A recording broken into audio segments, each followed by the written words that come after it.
জয় শ্রীকৃষ্ণ। রাধে রাধে বন্ধুরা। বন্ধুরা, শাস্ত্র বলছে যে জন্মাষ্টমী ব্রত পালন করলে আমাদের রাধা অষ্টমী ব্রতও কিন্তু পালন করতে হয়। কারণ এই রাধা অষ্টমী ব্রত পালন করলে বন্ধুরা 1,00,000 একাদশী ব্রতের ফল পাওয়া যায়। তাই বা রাধা অষ্টমীর দিন ভুলেও কিন্তু আপনারা এই খাবারগুলো খাবেন না। এবং একই সঙ্গে আপনারা জানতে পারবেন যে এই দিনে কোন কাজ আপনারা করতে পারবেন এবং কোন কোন কাজগুলি এই দিনে আপনারা ভুলেও করতে নেই, এবং কোন ভোগটি এই দিনে রাধারানীকে না দিলে তিনি প্রসন্ন হন না। এছাড়াও রাধারানীর প্রিয় ফুল এবং ফল। এবং এই দিনে বন্ধুরা আমরা যদি এই খাবারটি গ্রহণ করতে পারি তাহলে সারা বছর আমাদের জীবনে পরম সুখ, শান্তি, সৌভাগ্যে জীবন ভরে ওঠে। এমন অনেক কিছুই বন্ধুরা আমরা আজকের এই ভিডিওতে জানব। তাই অবশ্যই কিন্তু আপনারা ভিডিওটি পুরো দেখুন এবং ভিডিওটিতে বন্ধুরা আপনারা একটি লাইক করে কমেন্টে আপনারা বলুন জয় শ্রীকৃষ্ণ, রাধে রাধে। বন্ধুরা, এই জন্মাষ্টমীর ঠিক 15 দিন পরে পালন করা হয় এই রাধা অষ্টমী ব্রত। কারণ এই দিনেই শ্রীমতী রাধারানী এই ধরাধামে অবতীর্ণ হয়েছিলেন। তাই এই সময়ে বন্ধুরা আপনারা কিন্তু এই খাবারগুলো একদমই মুখে দেবেন না এবং এই কার্যগুলো কিন্তু ভুলেও করবেন না। বন্ধুরা, আমরা আপনারা প্রত্যেকেই চাই যে মা লক্ষ্মীর কৃপা যেন আমাদের ওপরে থাকুক। তাই এই রাধা অষ্টমীর দিন ভুলেও খাবেন না এই খাবার, নইলে দেবী মা আপনাদের ওপর রুষ্ট হতে পারে। তাই এই তিথি চলাকালীন ভুলেও এই খাবারগুলি খাবেন না। কারণ বন্ধুরা প্রত্যেকটা মানুষই যায় যেন তাদের বাড়িতে কোনো সমস্যা, ঝগড়া, ঝামেলা, অশান্তি, কলহ বা কোনো আর্থিক সমস্যা যেন না থাকুক। তাই সুখ, শান্তি, সমৃদ্ধির দেবী মা লক্ষ্মীর পুজো আরাধনা করে থাকি। কিন্তু মা লক্ষ্মীকে বন্ধুরা প্রসন্ন করা এতটাও সহজ কার্য নয়।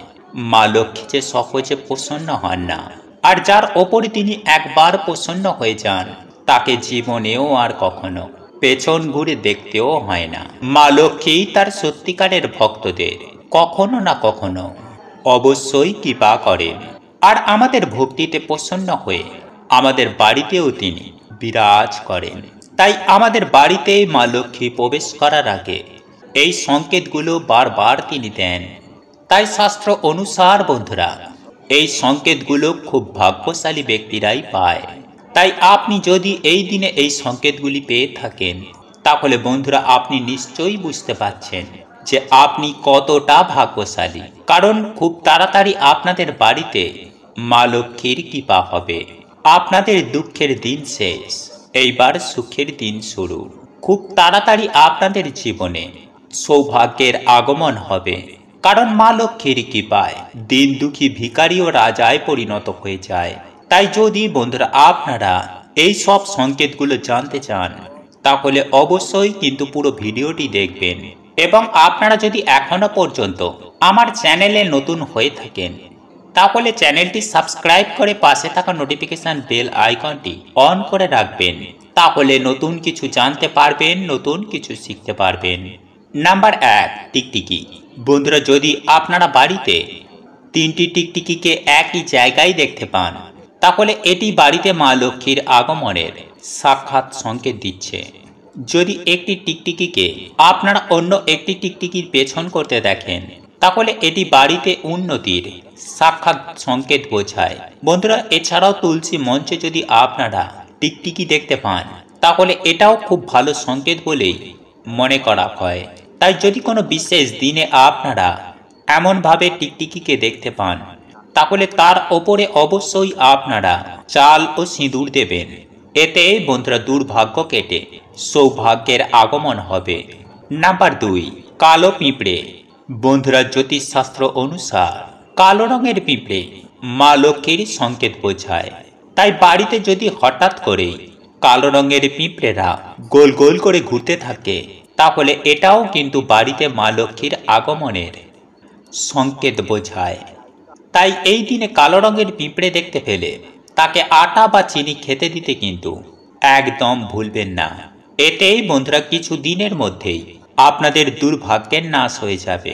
নাম্বার 3, বন্ধুরা আমরা আপনারা প্রত্যেকেই জানি যে স্বপ্নের মাধ্যমে আমরা বিভিন্ন রকমের সংকেত পাই। তাই যদি আমাদের ভাগ্যে ধন প্রাপ্তি থাকে তাহলে মা লক্ষ্মী স্বয়ং আমাদেরকে স্বপ্নের মাধ্যমে সংকেত দেন। তাই যদি আপনারা স্বপ্নের মাধ্যমে বারবার ঝাঁটা, পেঁচা, সাপ, বেজি বা টাকা পয়সা এগুলো দেখতে পান তাহলে অবশ্যই বন্ধুরা নিকট ভবিষ্যতে আপনাদের ধন প্রাপ্তির যোগ রয়েছে। নাম্বার 4, শঙ্খের আওয়াজ। যদি বন্ধুরা আপনারা বারবার শঙ্খের আওয়াজ শুনতে পান বা আপনার যদি মনে হয় যে আশেপাশে বারবার কোথাও শঙ্খ বাজছে তাহলে নিশ্চয়ই বন্ধুরা আপনাদের ওপর মা লক্ষ্মীর কৃপা হয়েছে। খুব তাড়াতাড়ি বন্ধুরা আপনাদের জীবন থেকে দুর্ভাগ্য কেটে সৌভাগ্যের আগমন হবে। তাই এই দিনে যদি বন্ধুরা আপনারা এই সংকেতগুলো পেয়ে থাকেন তাহলে আপনারা খুবই ভাগ্যশালী।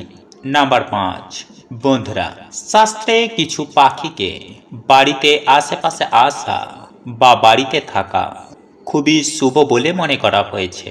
তাই যদি বন্ধুরা আপনাদের বাড়িতে এই দিনে বা এই মাসে কিছু পাখি এসে বাসা বাঁধে তাহলে বন্ধুরা এটি খুবই ভালো সংকেত। বিশেষ করে পায়রা, পেঁচা, ঘুঘু পাখি, চড়াই পাখি। তাই বন্ধুরা এই পাখি যদি আপনাদের বাড়িতে বাসা বাঁধে তাহলে ভুলেও কিন্তু বন্ধুরা আপনারা তাদেরকে এই সময় তাড়াবেন না এবং অবশ্যই যদি বন্ধুরা আপনারা পারেন তাদের কিছু না কিছু খেতে দিন। এতে মা লক্ষ্মী ও ভগবান শ্রীকৃষ্ণের কৃপা সদয় আপনাদের ওপর বজায় থাকবে। সদা সর্বদাই আপনারা জীবনে সফলতা প্রাপ্ত করবেন এবং বাধা বিঘ্নকে কাটিয়ে তুলবেন। তাই বন্ধুরা এই ব্রতের আগের দিন কোনো রকমের এই দিনে কিন্তু আপনারা আমিষ, পেঁয়াজ, রসুন, নেশা ভাঙ একদমই করবেন না, বিশেষ করে রাত্রিকালে। কারণ বন্ধুরা ব্রতের আগের দিন অবশ্যই আমাদের কিন্তু নিরামিষ আহার গ্রহণ করতে হয়। তাই বন্ধুরা পারলে অবশ্যই আপনারা এই দিন রাতে আপনারা ভগবানকে ভোগ নিবেদন করে বাড়িতে সকলে তা গ্রহণ করুন। এরপর রাতে ঘুমানোর আগে শ্রীমতী রাধারানী এবং ভগবান শ্রীকৃষ্ণকে বাড়িতে আমন্ত্রণ জানিয়ে তারপরে ঘুমিয়ে পড়ুন। এরপর বন্ধুরা এই রাধা অষ্টমীর দিন সকাল সকাল মানে ব্রহ্ম মুহূর্তে ঘুম থেকে উঠবেন। তারপরে বন্ধুরা আপনারা মা গঙ্গাকে প্রণাম করে আপনারা সকালেই স্নান করে নেবেন। এরপর স্নান করে এসে আপনারা পরিষ্কার পরিচ্ছন্ন শুদ্ধ জামা কাপড় পরে ভগবানের আরতি করে আপনারা একটি সংকল্প নেবেন যে আজ আপনারা ভক্তি মনে ভগবানের এই ব্রত সম্পূর্ণ করবেন।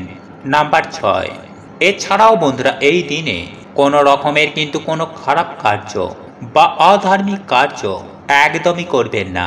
কারোর মনে এই দিনে কিন্তু আপনারা কোনো রকমের দুঃখ দিয়ে কথা বলবেন না। এই দিনে যদি আপনাদের বাড়িতে কেউ আসে তাহলে তাকে কিন্তু আপনারা খালি হাতে একদম ফেরাবেন না। আপনার যতটুকু সাধ্য সামর্থ্য আছে ততটুকু দিয়েই আপনারা সাহায্য করার চেষ্টা করবেন।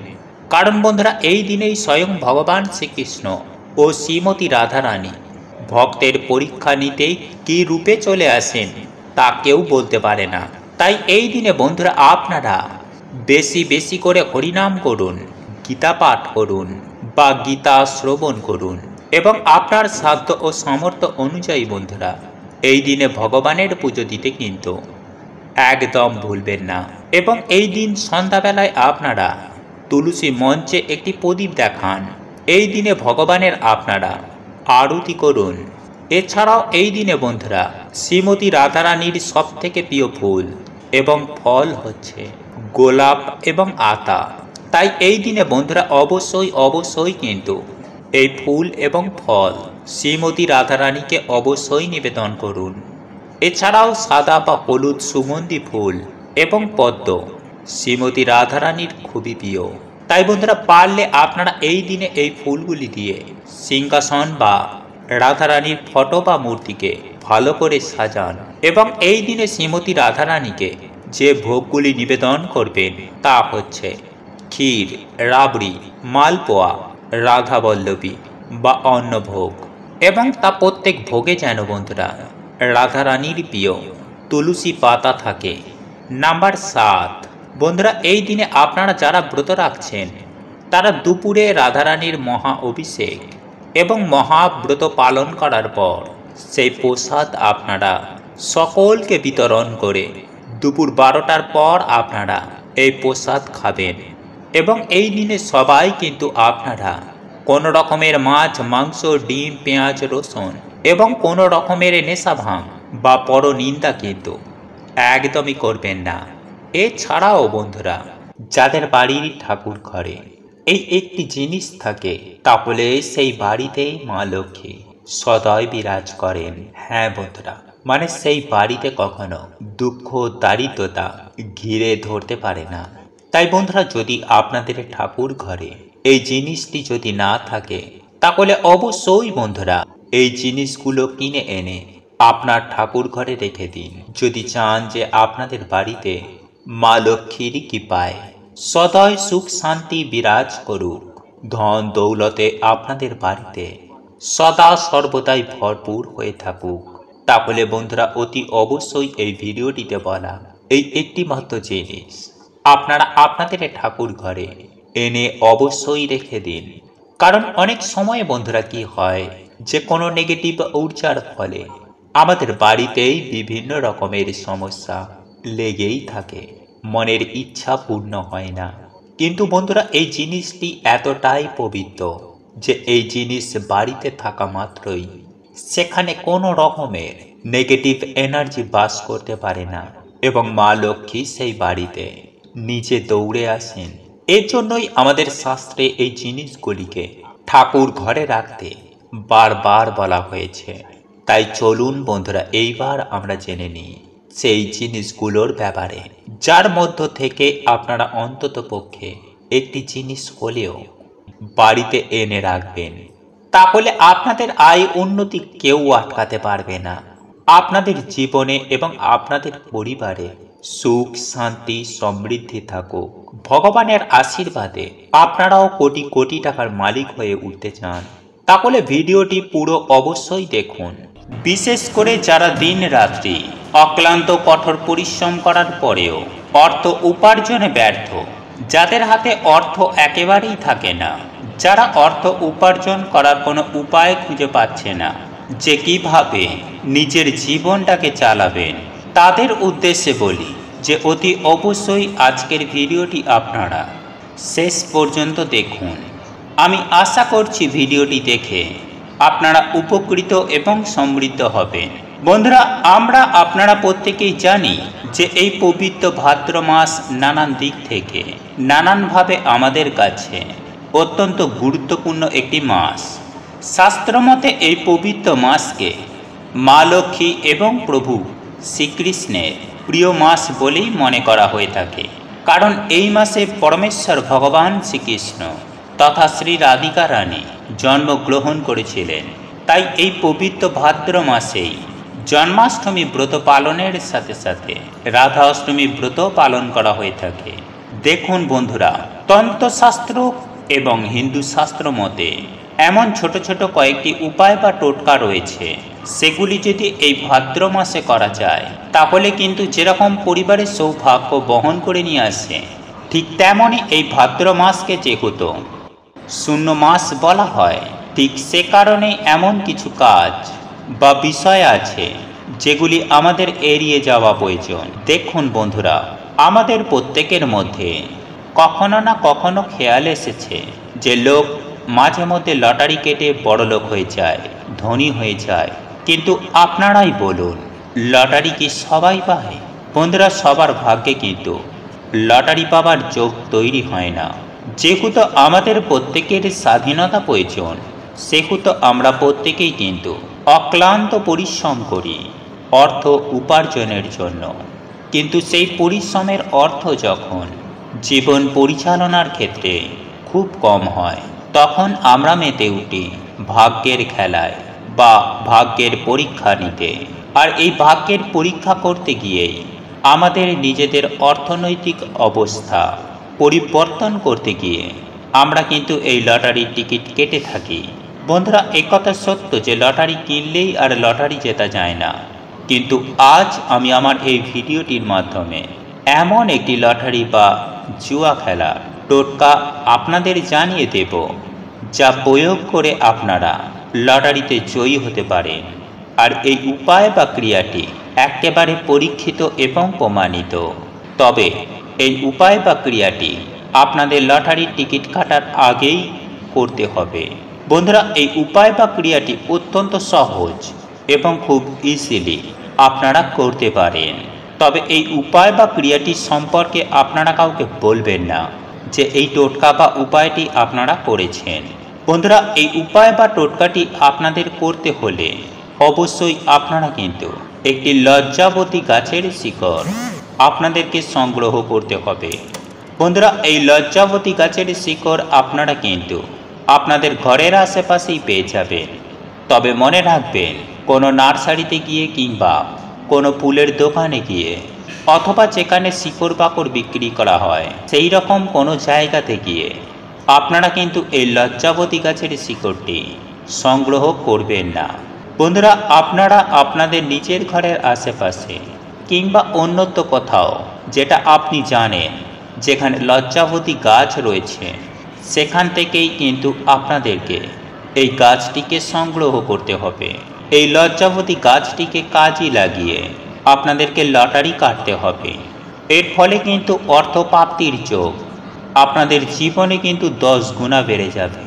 এই উপায় বা ক্রিয়াটি করবেন তার আগের দিন অর্থাৎ শনিবার দিন লজ্জাবতী গাছটিকে নেমন্তণ দিয়ে আসবেন এবং রবিবার দিন সকাল সকাল ঘুম থেকে উঠেই স্নান করবেন, সেই সঙ্গে শুদ্ধ বস্ত্র পরিধান করবেন এবং যে লজ্জাবতী গাছটিকে আপনারা নেমন্তণ দিয়ে এসেছেন সেই গাছটিকে আপনারা কিন্তু এক নিঃশ্বাসে সম্পূর্ণ গাছের শিকড়টি আপনাদের কিন্তু তুলে নিয়ে আসতে হবে।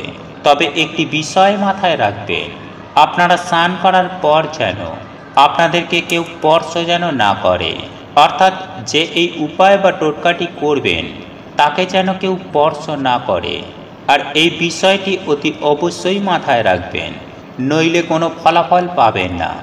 অর্থাৎ যেদিন আপনারা এই উপায় বা ক্রিয়াটি করবেন অর্থাৎ রবিবার দিন যেন আপনাদেরকে পেছন থেকে কেউ ডেকে না ফেলে বা আপনারা কারোর ডাকে সাড়া দেবেন না। আর এই কয়েকটি পয়েন্ট কিন্তু আপনাদেরকে মাথায় রাখতে হবে। বন্ধুরা, এক্ষেত্রে আপনারা যদি মনে করেন তাহলে আপনারা ভোরে উঠেই এই কাজটিকে করে ফেলতে পারেন। তাই ভোরে উঠবেন, স্নান পর্ব সারলেন, শুদ্ধ বস্ত্র পরিধান করে তারপরেই ওই লজ্জাবতী গাছের শিকড় এক নিঃশ্বাসে তুলে নিজের বাড়িতে তুলে নিয়ে চলে আসবেন। তাহলে দেখবেন এইরূপ সমস্যাগুলো আপনাদের জীবনে আসবে না।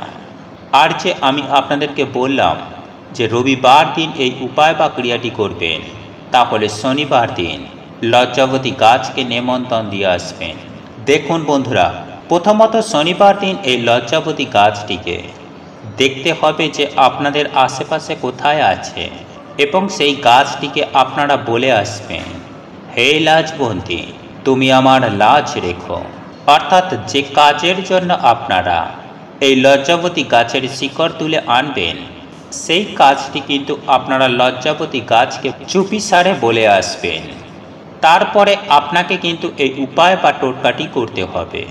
বন্ধুরা, তারপর ওই গাছের একটি ডাল অর্থাৎ যে ডাল বা শিকড়টি আপনারা হয়তো রবিবার দিন তুলে এনেছেন, সেই ডাল বা শিকড় নিয়ে একটি লাল কাপড়ে শক্ত করে বেঁধে রাখবেন।